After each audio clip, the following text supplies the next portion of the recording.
আমার ৩ বছরের বেকিং জার্নিতে বরাবরই আমার যদি কোনো একটা কাজ সবথেকে বেশি প্রিয় হয় সেটা হলো কেকের ফিনিশিং করা।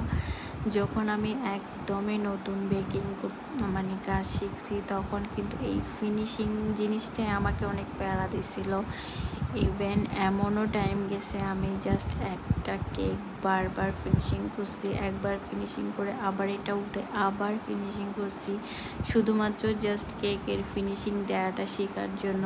এখন আলহামদুলিল্লাহ আমি যতটুকু পারি ততটুকুতে আমি অনেক বেশি স্যাটিসফাইড। কার কাছে কীরকম লাগে জানি না, তবে আমার জন্য এটা একটা ব্লেসিং, কারণ আমার 2 থেকে 3 মিনিটের মধ্যে একটা কেক ফিনিশিং হয়ে যায় আলহামদুলিল্লাহ। তো আমি যখনই কারো কেকের ফিনিশিং ভিডিওগুলো দেখি একদম ওখানে স্টাক হয়ে যায়, আমার পুরো ভিডিও দেখতে হবে। তো আপনাদের কেমন লাগছে জানাবেন। Thank you.